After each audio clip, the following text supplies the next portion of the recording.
No último domingo estávamos aqui reunidos e ouvimos a respeito do momento em que Jesus se reuniu com os seus apóstolos, seus discípulos, seus 12, e numa mesa houve um longo discurso, um longo diálogo, e muitas coisas aconteceram que nós aprendemos aqui no domingo passado.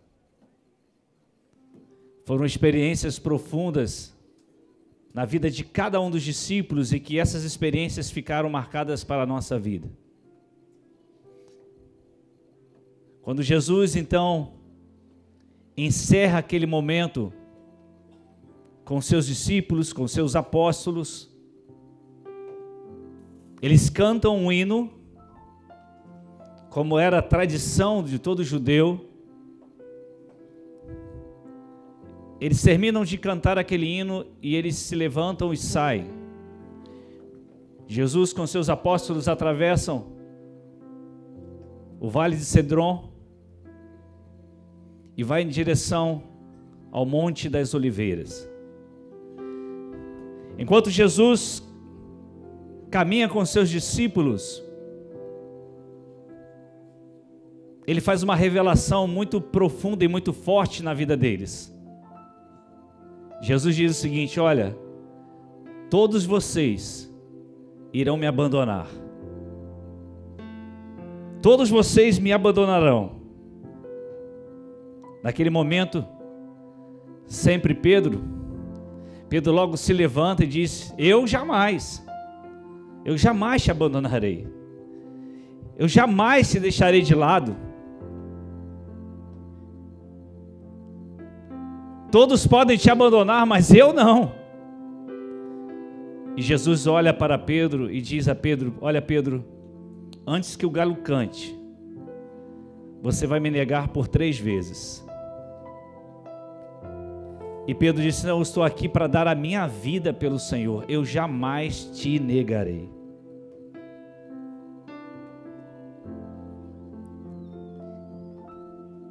E eu queria que você lesse comigo o Evangelho de Marcos, que vai ser colocado na TV agora. Evangelho de Marcos, a partir do versículo 32 até o versículo 42, para que nós possamos refletir no momento em que Jesus sobe ao Monte das Oliveiras, e ali um local chamado Getsemane, ou Getsemane.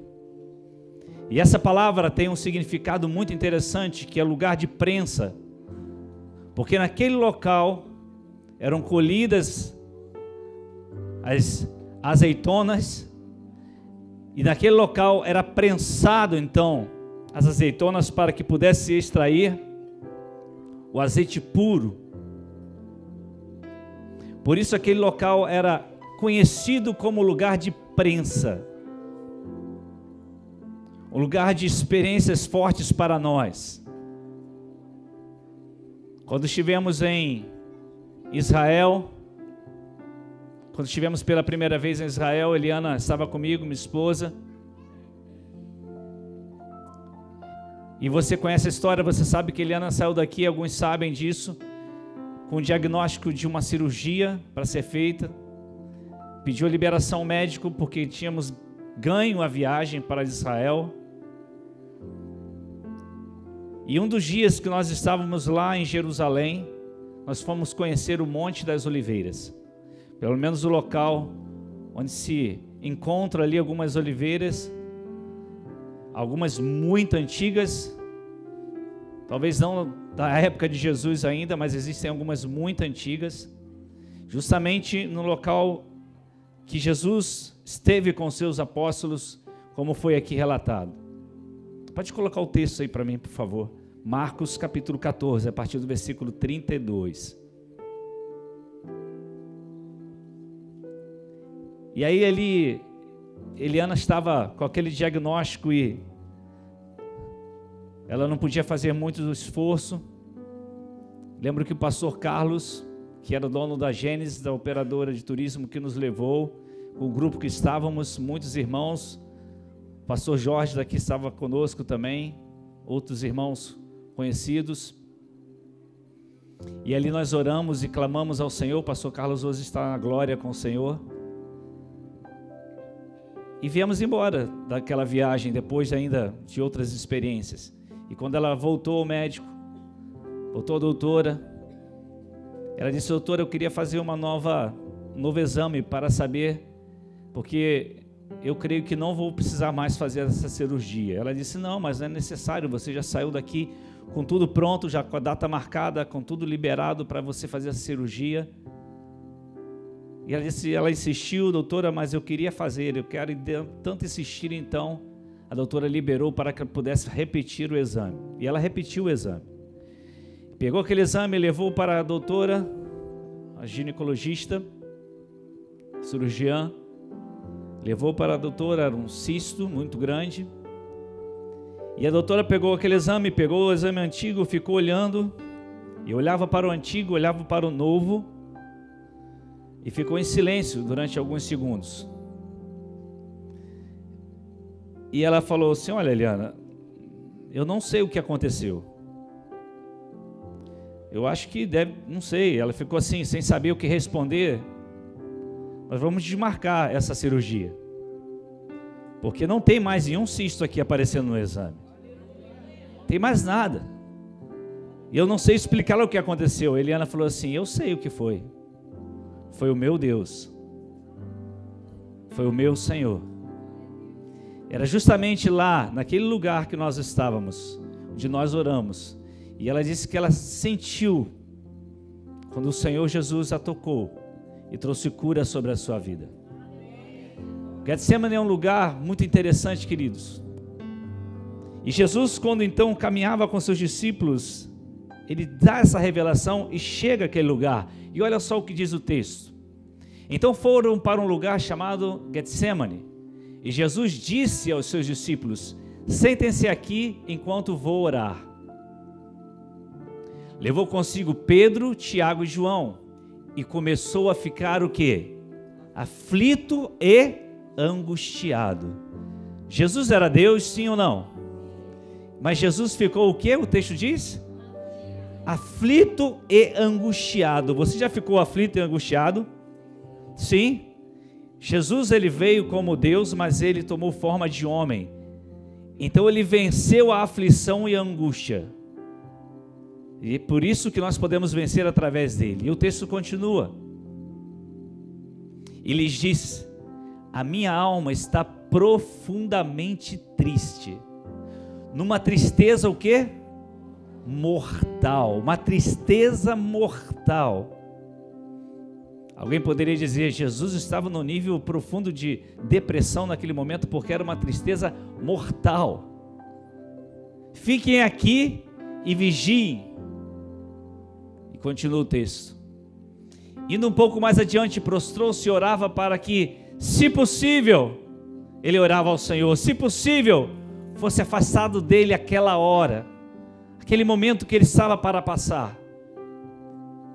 E dizia: Abba, Pai, Paizinho, tudo te é possível. Afasta de mim este cálice que eu tenho que beber. Contudo, não seja o que eu quero, mas sim o que tu queres. Entende isso, querido? É um cálice muito difícil de beber, mas não seja o que eu quero, mas aquilo que tu queres. Versículo 37 vai dizer: então voltou aos seus discípulos e os encontrou dormindo. Simão, disse ele a Pedro: você está dormindo? Não pôde vigiar nem por uma hora? Vigiem e orem, para que não caiam em tentação. O espírito está pronto, mas a carne é fraca. Versículo 39. Mais uma vez ele se afastou e orou, repetindo as mesmas palavras: Senhor, se for possível, passa de mim esse cálice, mas não seja feita a minha vontade, mas sim a tua vontade. Versículo 40. Quando voltou de novo, os encontrou dormindo, porque os seus olhos estavam pesados. Então eles não sabiam, ficaram constrangidos, eles não sabiam o que lhe dizer. Versículo 41. voltando pela terceira vez, ele lhe disse: vocês ainda dormem e descansam? Basta, chegou a hora. Eis que o Filho do Homem agora está sendo entregue na mão ou nas mãos dos pecadores. E versículo 42 vai dizer: levantem-se e vamos. Aí vem aquele que me trai. Quando nós olhamos para o momento de Jesus no Getsemane, ele nos revela uma série de coisas, mas eu quero deixar com vocês apenas três coisas que eu gostaria de deixar com vocês esta noite. Você poderia pegar esse texto e nos evangelhos há menções de coisas muito profundas, e poderia ainda buscar outras revelações do Senhor sobre esse momento de Jesus. Mas eu quero deixar com você hoje três coisas que Deus colocou em meu coração. Primeiro, eu quero falar com você sobre o grande amor de Jesus por todos nós. Pastor, eu sei disso, eu já ouvi sobre isso, eu já preguei sobre isso, eu canto sobre isso, eu vivo isso, eu percebo isso. Jesus, naquele momento, ele estava enfrentando o abandono, a negação, a traição. Ele sabia que levaria nossas culpas e nossas enfermidades. Na última quarta-feira eu estava aqui na Rede de Homens, que foi uma bênção, e o pastor Rogério estava ministrando, e eu até fiz questão de relatar isso em um dos cafés pastorais que nós tivemos essa semana no nosso canal Café Pastoral, sobre o poder e o amor. E quando ele contou a experiência que ele passou, e ele passa, e a gente tenta se colocar no lugar da pessoa que está passando por aquilo. E ele, como muitos aqui sabem, muitos aqui que moram em alguns lugares que são bem perigosos e violentos da nossa cidade, lugares onde, por vezes, a sua rua ela está fechada, trancada, e você não pode nem entrar com o seu carro. Por vezes você tem que deixar seu carro no lugar e ir a pé até a sua casa. Você sabe do que eu estou falando. E ele contava a respeito de que justamente na frente da sua casa foi colocado isso. E como sua família estava sofrendo com tudo aquilo. Ele contava que ele orou ao Senhor e o Espírito Santo de Deus falou ao seu coração e disse para ele: eu quero que você ame essas pessoas que fizeram isso, que fazem isso. E eu saí dali e fiquei, enquanto ele falava, eu fiquei pensando sobre isso e falei: Senhor, se fosse comigo, se fosse comigo, eu saí daqui da Rede de Homens e fui refletir à noite sobre aquilo ali, para entender que amor é esse. Porque imagine você, Anderson, se fosse na sua casa, imagine você, se fosse com você, você tivesse legalmente a condição legal de reagir a essa situação, a capacidade pessoal de força e poder para transformar essa situação. Se o outro lado tivesse menos força do que você, eu estou falando de algo humano, ok? Estou falando de algo humano, em que você tivesse a capacidade de reagir a essa situação. Ou seja, colocar aquilo ali, mas você se levanta: eu tenho condição legal, a lei me permite, eu tenho capacidade humana de reagir a isso, eu tenho mais poder para reagir e acabar com essa situação, eu posso reagir. Eu pergunto a você: você faria isso? Você tendo a condição legal, a lei te permite, a capacidade humana, o poder humano que seria maior para reagir, você deixaria aquela situação em frente à sua casa? Não me responda. Eu não deixaria. Só que no meio disso tudo, de repente Jesus diz para você: mas você não vai fazer nada, você vai amar essas pessoas.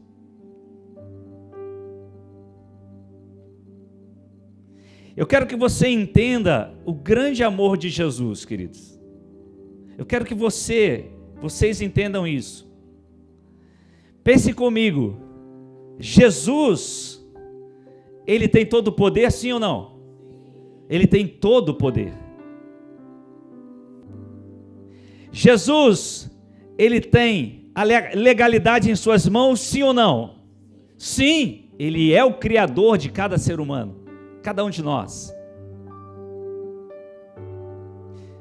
Chegou um momento, inclusive, que quando Jesus estava naquela situação e vieram os soldados, os apóstolos já estavam até pensando: é agora que vai começar a revolução. Um já pegou a espada, que foi Pedro, e já meteu na orelha, porque ele errou a cabeça do soldado, com certeza ele acertou a orelha. Ele não mirou a orelha, não era tão bom assim. Com certeza ele mirou a cabeça para cortar fora, mas ele acertou a orelha. E mesmo que ele decepasse, Jesus ia fazer aquele homem ressuscitar, com certeza. Ia colocar a cabeça no lugar e ressuscitá-lo. E de repente eles levantam, pegam a espada, aquilo tudo. Jesus olha para eles e fala assim: vocês acham, em um dos evangelhos está escrito, vocês acham que eu não tenho condições de pedir ao meu Pai 12 legiões de anjos e vir aqui acabar com isso? Vocês acham que eu não tenho condições de fazer isso? Mas não vai ser desse jeito. Eu vim aqui para cumprir um propósito. Quando você começa a examinar isso, querido, você começa a ver que Jesus, ele tinha o poder, a legalidade, a autoridade, mas ele, por amor, ele deixou, ele estava aqui, ó, nós estávamos nessa posição, e ele aqui, por amor, ele deixou essa posição e se entregou por nós. Eu falei anteriormente para a gente entender que se Deus nos desse a capacidade, a condição legal, a capacidade humana de reagir numa situação que eu citei aqui, e aí nós, será que iríamos pegar essa capacidade legal e humana e fazer isso? Mesmo que Jesus falasse aqui: não, eu quero que você ame, porque só Jesus, querido, só Jesus em nossa vida, para fazer com que nós possamos amar essas pessoas. E por que Jesus faz isso? Por duas razões, que ele falou o coração do pastor Rogério e fala ao nosso coração. Primeiro, por uma proteção física. Ele está te protegendo fisicamente, porque você não tem essa capacidade. Agora, a segunda coisa que Jesus faz em nossa vida, nos ensinando a amar, por isso que o Espírito Santo de Deus vai dizer: ame essas pessoas, é para nos proteger emocionalmente. Emocionalmente ele nos protege. Por quê? Porque se você não amar aquele que está sobre você, que tem uma condição, talvez esteja te fazendo mal, porque tem autoridade maior que você, que tem uma condição melhor do que você, que pode te fazer mal, o que Jesus está dizendo? Eu quero que você ame essa pessoa como eu amei você, porque eu tinha condição de destruir você, mas eu decidi me deixar ser como homem, para amar você e salvar você. Então você precisa fazer a mesma coisa, porque aquele que vive amargurado de alma, aquele que vive irado em seu coração, aquele que vive sem uma vida de perdão, aquele que vive uma vida amargurada, guardando rancor o tempo todo, ele não consegue se proteger emocionalmente. E eu conheço pessoas hoje que estão doentes, e não são poucas, e eu conheço mesmo, inclusive baseado nessa situação que eu contei, que hoje estão doentes emocionalmente, depressivas, a ponto de às vezes não sair de dentro de casa, Por quê? Porque uma ira tomou conta do seu coração e dizia: se eu tivesse condição de poder reagir, se eu tivesse condição de poder dar um fim nisso, eu daria. Por quê? Porque a raiva, o ódio dominou o coração, enquanto Jesus está dizendo: ame. Então, para a gente entender esse amor, a gente tem que olhar para Jesus. Você está entendendo isso, querido? É a luta entre o poder e o amor. Jesus tinha os dois elementos, tanto o poder quanto o amor. Nós temos o amor. Só que as pessoas pensam que o amor é algo limitado, que é algo frágil, que o amor é algo fraco, que o amor é para os fracos. Não! Foi o amor que venceu a morte, o maior poder. Foi o amor que nos deu vida. Foi o amor que transformou a humanidade. Foi essa posição de Jesus que fez com que ele fosse perseguido. Ele dividiu a história por esse amor. Ele mudou a sua vida por esse amor. Então, se você acha que irá vencer na força do seu braço, você está muito enganado. Se você acha que vai vencer esse problema emocional seu, guardando rancor e repetindo isso, ressentido e repetindo, e nunca liberando perdão, e nunca pedindo perdão, e nunca perdoando, se você acha que vai conseguir vencer, mudando de igreja de lá para cá, daqui para lá, se você acha que vai viver assim e vai conseguir superar, você não vai. Você vai ter que amar. Porque foi isso que Jesus fez. Ele escolheu cumprir o propósito do Pai. Ele escolheu sofrer os danos. Ele escolheu levar nossas culpas. Ele escolheu morrer numa cruz, mesmo sendo inocente, mesmo tendo todo o poder. Getsemane mostra para nós que ele escolheu amar, simplesmente amar. E eu quero dizer algo para você: se você quer ser livre emocionalmente, aprenda a amar. E se você quer saber o que é amor, olhe para Jesus. E se você quer definir o amor, olhe para 1 Coríntios capítulo 13. E leia. E libere agora do seu coração tudo aquilo que está prendendo você. E seja livre. Porque isso vai te dar liberdade. Liberdade emocional. Você pode ir a um psicólogo fazer terapia durante 10 anos. Você pode ir a um psicanalista fazer terapia durante a vida toda. Se você não absorver esse amor de Jesus, se você não compreender esse amor de Jesus, se você não abrir o seu coração para esse amor de Jesus, não adianta. Enquanto você não arrancar isso do seu coração e levar para a cruz, porque Jesus, ele te dá a capacidade e o poder agora de se humilhar e dizer: eu perdoo, estou aqui, Jesus, me ajuda. Outra coisa que vemos no Getsemane é: se queremos vencer as tentações, temos que fazer duas coisas: vigiar e orar. Simples assim. Todos nós seremos tentados em todo o tempo.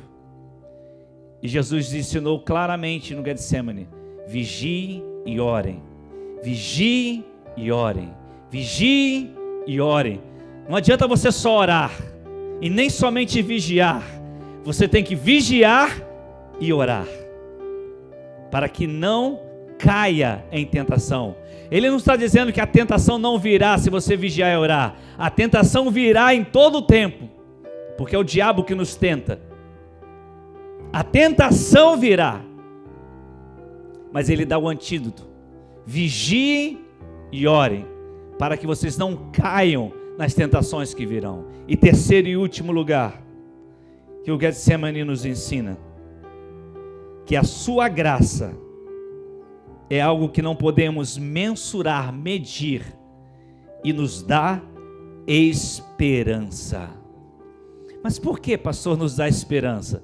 O que Jesus falou para os apóstolos quando terminou lá e saiu e foi caminhando com os apóstolos? O que ele disse para os seus apóstolos? Virou para eles e disse o seguinte: vocês vão fazer o quê? O que ele falou? Lembra? Ele saiu da mesa e foram cantar uma canção e saíram em direção ao Monte das Oliveiras. Aí no meio do caminho ele disse, olhou para eles e disse: vocês vão me... Vocês estão lembrados, não? Vocês vão o quê? Vocês vão me abandonar. Vocês vão me abandonar. Só que lá em Marcos capítulo 14, versículo 28, além de Jesus falar assim, olha, vocês vão me abandonar, e aí Pedro, não, eu não vou. Aí Jesus disse, Pedro, e você, além, os outros vão me abandonar igual você ainda vai me negar 3 vezes, na frente de todo mundo. E quando Pedro nega Jesus pela 3ª vez, se não me falha a memória, no Evangelho de João, diz que Jesus olhou para Pedro. Queridos, imagine, quando Pedro disse, não, eu não conheço aquele homem. O texto diz que Jesus levantou a cabeça e viu Pedro, e Pedro olhou para ele. Imagine o olhar de Jesus para Pedro naquele instante. Imagine os olhos de Pedro olhando fixo para Jesus.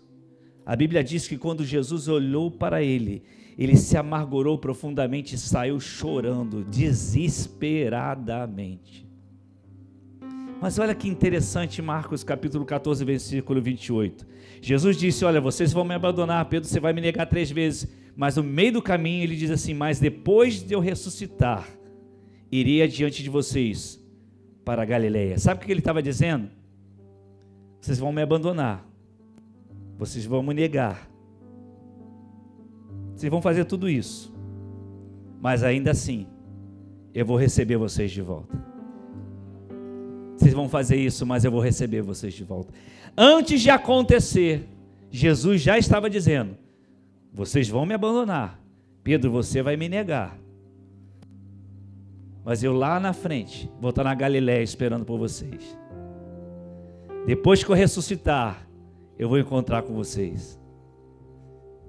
Queridos, quando eu leio isso, eu sei que a gente não vive pelo sentimento, mas por fé. Mas eu chego realmente, literalmente, me arrepiar. Por que isso? Porque isso me dá esperança. Porque nós não somos diferentes dos apóstolos. Nós não somos diferentes de Pedro, que o negou 3 vezes. Quantas vezes nós já abandonamos Jesus? Quantas vezes nós não o negamos, o deixamos de lado, somos indiferentes? Quantas vezes num bate-papo na escola e uma coisa aconteceu e talvez alguém tenha feito alguma coisa que era contrária ao princípio do Senhor e para você não ficar constrangido, você entrou na onda? Quantas vezes no seu trabalho você constrangido entrou numa onda para poder ficar bem com aquele grupo? Naquele momento eu e você estávamos abandonando Jesus, negando Jesus. Nós não fizemos nada diferente do que os apóstolos fizeram e de que Pedro fez. E talvez hoje estejamos até colhendo os frutos dessas escolhas. Mas quando eu leio isso que Jesus disse, a esperança ressurge. A esperança ressuscita. Quando Jesus disse, depois de eu ressuscitar, irei adiante de vocês. Lá na Galileia os encontrarei. E eu vou dar esperança a vocês. Eu vou resgatar vocês. Porque vocês vão aprender. Porque a minha graça lhe basta. Minha graça basta a vocês. Vocês vão entender da minha graça. Isto é a minha graça sobre vocês. Eu já sei o que vocês vão fazer. Eu já sei o que vou passar. Eu já sei que você vai me negar. Mas eu quero te dar esperança. Se você se arrepender, se você realmente se arrepender, se vocês realmente voltarem, se realmente vocês fizerem um caminho de volta, se vocês forem para o lugar onde eu estou dizendo, vá lá, vocês vão me encontrar lá, pode ir para aquele lugar, e eles foram, e lá Jesus se apresenta diante deles, E quando Jesus se apresenta, todos eles estavam arrependidos, porque eles o abandonaram. E teve um momento que Pedro tem um momento especial naquela pesca com Jesus, e Jesus disse: apacenta as minhas ovelhas, Pedro. Apacenta as minhas ovelhas, Pedro. Apacenta as minhas ovelhas, Pedro. Isso é a graça de Jesus. O Getsemane mostra para nós que Jesus, sim, Ele nos ama, mesmo tendo todo o poder, mesmo estando sobre nós, mesmo estando sobre qualquer ser humano sobre a face da terra, mesmo tendo mais poder de qualquer ser humano, Ele resolveu nos amar.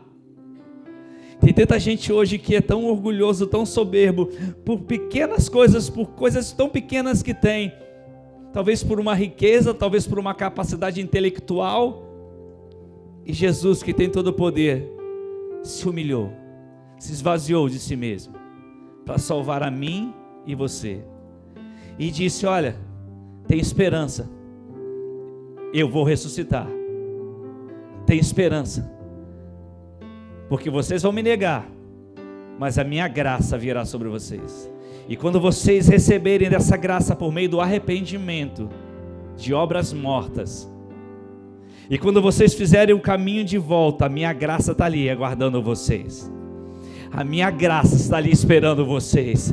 As minhas misericórdias estão se renovando todas as manhãs. Essa é a causa de não sermos consumidos, diz o Senhor. Aleluia! Por isso ele disse: Pai, se for possível, passa de mim, é muito pesado, mas não seja feita a minha vontade, mas a tua, porque eu sei que eles vão me abandonar. Eu sei que eu poderia pedir aqui legiões de anjos e acabar com tudo isso, mas eu quero fazer a tua vontade, porque eu os amo como ninguém amou. Eu os amo como nenhuma mãe ama o filho. Eu os amo muito mais do que um pai que ama seu filho. Eu os amo muito mais. O amor de Jesus para nós é incompreensível, humanamente falando. O amor de Jesus para nós é incompreensível, mas Ele é palpável. Ele pode ser alcançado mediante a graça, mediante as misericórdias, através do arrependimento de obras mortas, através da confissão e dizer: aqui estou eu, Jesus. Sabe, querido, talvez você esteja passando por um Getsemane hoje, um lugar de prensa. Talvez hoje Jesus está cobrando de você. Ora, você diz que é crente e está odiando a sua mãe, está odiando o seu pai, está odiando o seu vizinho, está odiando o seu amigo. Não é ódio não, está odiando o seu irmão em Cristo. Não é ódio não, eu estou muito... Perdoa. Eu fiz isso por você, e eu tinha poder para acabar com isso, mas eu resolvi fazer isso por você. Jesus sentiu esse cálice, Ele bebeu desse cálice, Ele disse: eu estou aflito, isso te traz aflição. Eu sou angustiado, isso te traz angústia. Eu sou uma tristeza mortal, porque isso gera exatamente isso que você sente. Jesus sentiu e venceu, porque Ele está dizendo: através de mim vocês vão vencer isso. Eu venci primeiro, eu amei primeiro. Eu só posso amar aquele que me faz mal, se for por meio de Jesus, querido. Porque se for por nosso meio, a gente pede 12 legiões de anjos para poder queimar todo mundo. A gente manda descer fogo do céu para acabar com tudo. Talvez você fosse pensar: eu queria acabar com esse governo porque eu não concordo com ele, que o Senhor mande 12 legiões de anjos e vai queimando tudo que está em Brasília, em nome do Senhor Jesus. Se fosse com a gente, talvez você pedisse isso, mas com Jesus não é assim. Ele disse: eu não vim aqui para matar os homens, eu vim aqui para dar vida, eu vim para amá-los. É por isso que a gente está aqui hoje. Se não fosse por isso, naquele Getsemane, foi o dia da decisão, foi o dia D, quando ele disse: vem aí, aquele que me trai, estou sendo entregue aos pecadores. Ele se entregou. Os apóstolos ainda tentaram: pega a espada, vamos lá, vamos começar. Ele: opa, pode parar. Ele ainda cura aquele soldado. Certamente aquele homem se converteu naquele dia, naquela cura. Ele diz: estou me entregando, podem fazer, é a hora que as trevas vão cumprir o seu propósito. O diabo fez de tudo para Jesus não ir para aquela cruz, porque ele sabia que na cruz nós seríamos salvos. Ele venceu. Fecha teus olhos, querido, em nome de Jesus. Fecha teus olhos.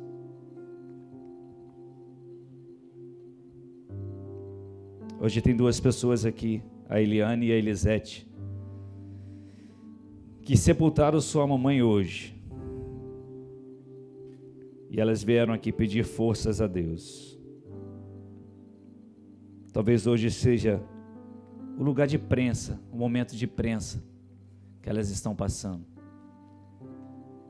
Talvez seja hoje uma prensa que você está vivendo. Mas o que mais eu quero que você compreenda é esse amor de Jesus. Se nós não compreendermos esse amor e essa esperança que Ele nos dá, quando nós o abandonamos, quando nós, às vezes, fazemos como os apóstolos, eles não vigiaram e não oraram como deveriam. Eles dormiram. Eles ainda não estavam compreendendo.